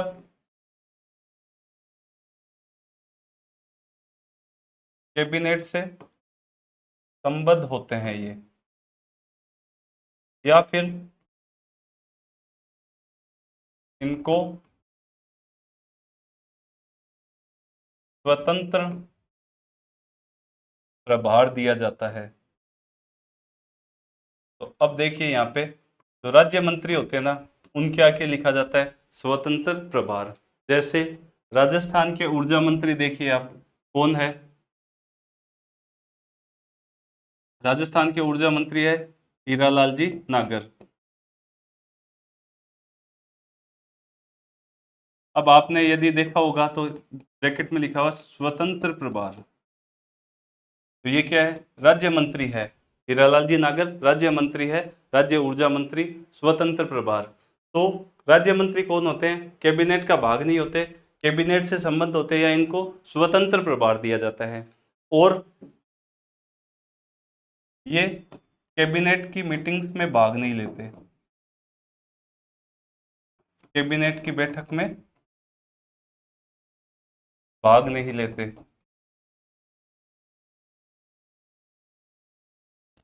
और कैबिनेट इनको मतलब बैठक में आमंत्रित कर सकती है।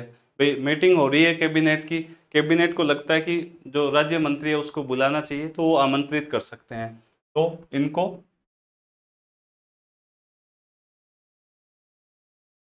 कैबिनेट बैठक में आमंत्रित किया जा सकता है। ये आप नोट डाउन कर लीजिए, राज्य मंत्री से रिलेटेड।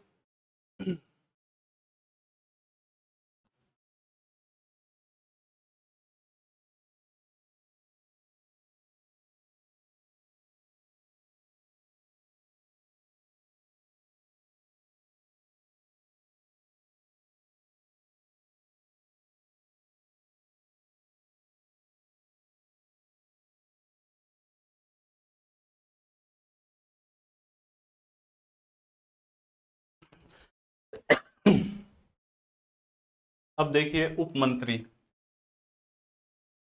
उप मंत्री के बारे में देखते हैं। ये राज्य मंत्री के बाद आते हैं।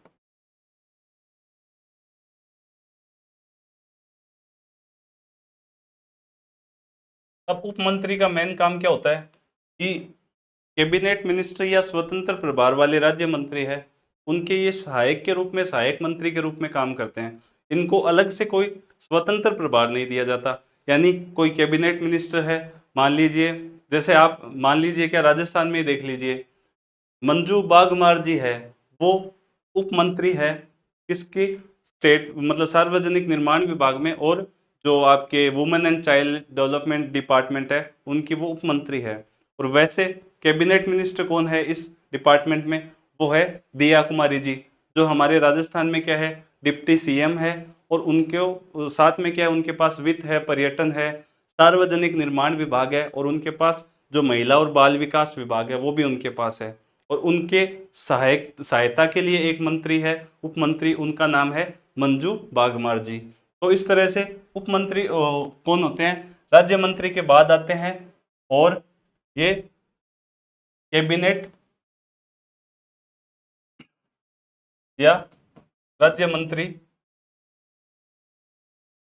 की सहायता, यानी सहायक मंत्री के सहायक मंत्री के रूप में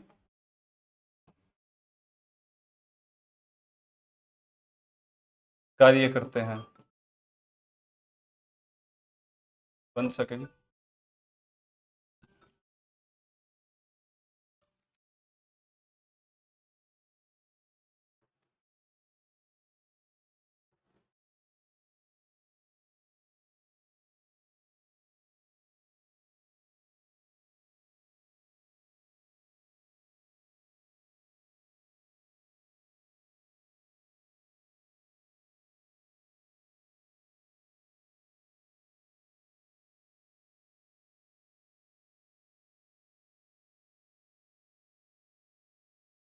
तो मैंने आपको बताया उप मंत्री राज्य मंत्री के बाद आते हैं, और इनको स्वतंत्र प्रभार नहीं दिया जाता।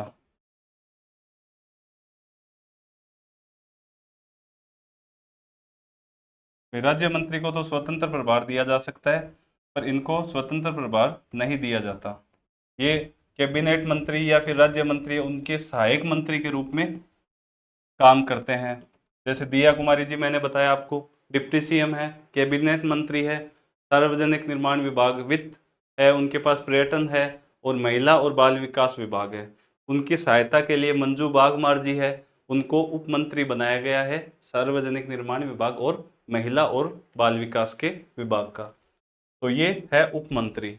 इसके बाद हमने बात करी राज्य मंत्री की, हमने बात करी कैबिनेट की, और हमने बात करी उप मंत्री की। ये है तीनों मंत्री परिषद के भाग।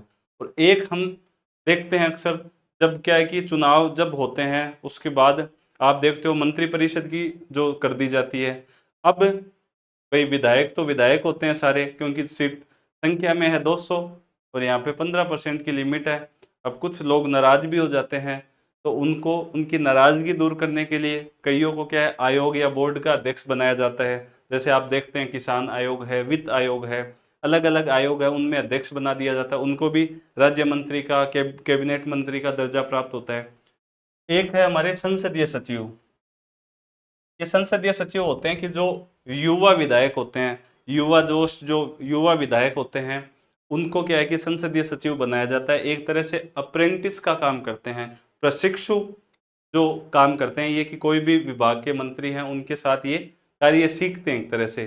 तो संसदीय सचिव मंत्री परिषद का भाग नहीं होते हैं। सबसे पहली बात तो ये मंत्री परिषद का भाग नहीं होते। मंत्री परिषद में कौन कौन है? राज्य मंत्री, उप मंत्री और कैबिनेट मंत्री। संसदीय सचिव मंत्री परिषद का भाग नहीं है। एक तो ये इंपॉर्टेंट चीज हो गई। अब मंत्री परिषद को शपथ दिलाता है राज्यपाल, नियुक्ति राज्यपाल करता है, बर्खास्तगी राज्यपाल करता है, सब चीज राज्यपाल कर रहा है।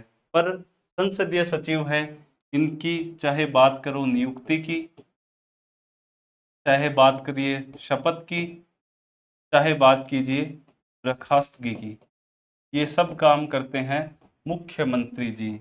यानी सीएम द्वारा संसदीय सचिव की नियुक्ति की जाती है, शपथ दिलाई जाती है और इनको इस्तीफा भी सीएम को ये देते हैं। तो मैं यहाँ पे बोल सकता हूँ संसदीय सचिव है वो सीएम के प्रति क्या है, उत्तरदायी होते हैं। एक चीज तो ये हो गई इंपॉर्टेंट। दूसरा, यदि बात करें हम कि राजस्थान में जो मोहनलाल जी सुखाड़िया जब सीएम रहे, इनके द्वारा फर्स्ट बार क्या है संसदीय सचिव की नियुक्ति की गई। तो ये एक इंपॉर्टेंट फैक्ट आप याद रख लीजिए कि मोहनलाल सुखाड़िया जी है,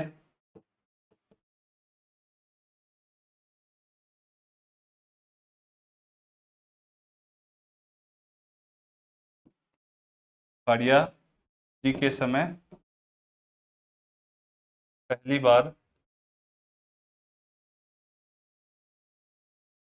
बार राज्य में संसदीय सचिव की नियुक्ति की गई। अब सबसे पहला ये मंत्री परिषद का भाग नहीं है। अब थोड़े दिन पहले एक चुनावी मुद्दा वो मतलब क्या है कि विवाद रहा था कि संसदीय सचिव है उसको लाभ का पद माना। जैसे दिल्ली विधानसभा की यदि बात करें तो कि संसदीय सचिव है वो लाभ का पद है, सुप्रीम कोर्ट में कुछ केसेस गए। पर राजस्थान में क्या है, संसदीय सचिव है वो लाभ के पद के दायरे में नहीं आता। एक तो इम्पोर्टेंट चीज ये हम देखते हैं, लाभ के पद के दायरे में नहीं आता राजस्थान में।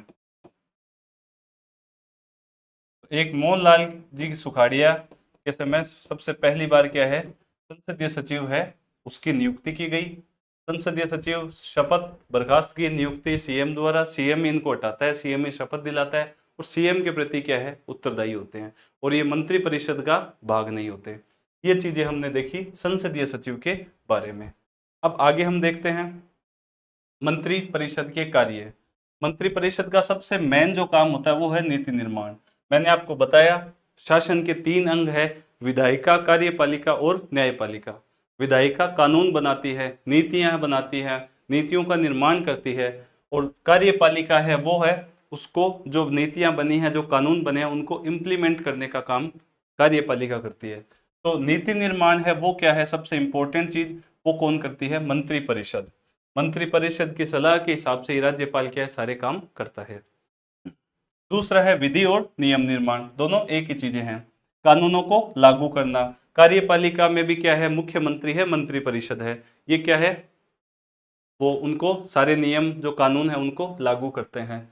वित्तीय कार्य, भाई बजट कौन जारी करता है, बजट कौन लेके आता है, वित्त मंत्री। और वित्त मंत्री कौन है, कैबिनेट। कैबिनेट क्या है, मंत्रिपरिषद का भाग है। तो जितने भी कैबिनेट के सदस्य हैं वो सारे जो मंत्री हैं वो सब अपने अपने जो विभाग है उनका एक बजट बताते हैं। फिर वित्त मंत्री हैं वो क्या है, बजट जारी करते हैं। तो वित्तीय कार्य इनका हो गया। राज्यपाल का अभिभाषण है अनुच्छेद 175, ठीक है, उसमें राज्यपाल का अभिभाषण है, विशेष अभिभाषण है। वो तैयार कौन करता है, वो तैयार मंत्रिपरिषद ही करती है। राज्यपाल तो जाके सीधा उसको पढ़ते हैं, पर जो राज्यपाल का जो अभिभाषण है, जब विधानसभा का सत्र स्टार्ट होता है या फिर चुनाव जब संपन्न होते हैं, नए चुनाव के बाद जब पहला सत्र स्टार्ट होता है या फिर हर साल जैसे बजट सत्र आता है, उससे पहले क्या है, राज्यपाल एक अभिभाषण पढ़ते हैं। वो अभिभाषण कौन तैयार करते हैं, वो तैयार करती है मंत्रिपरिषद। ये भी इसका एक कार्य हो गया। फिर है सदस्यों द्वारा पूछे गए सवालों का जवाब देना। भाई मंत्री हैं, उनसे सवाल पूछे जाते हैं, तो उन सवालों का जवाब देते हैं ये। फिर है विभिन्न नियुक्तियों में राज्यपाल को परामर्श देना। बहुत सारी नियुक्तियां होती है, उनमें भी मुख्य मंत्रिपरिषद है वो राज्यपाल को सलाह देती है, परामर्श देती है। तो आई होप आपको ये क्लास अच्छी लगी होगी। आपको यदि क्लास अच्छी लगी है तो आप इस चैनल को लाइक कीजिए, हमारे चैनल को सब्सक्राइब कीजिए और ज़्यादा से ज़्यादा शेयर कीजिए, ताकि जो हमारे स्टूडेंट्स हैं, जितने भी हमारे दोस्त हैं, उन सभी को क्या है, इस क्लास का फ़ायदा मिल सके। Thank you.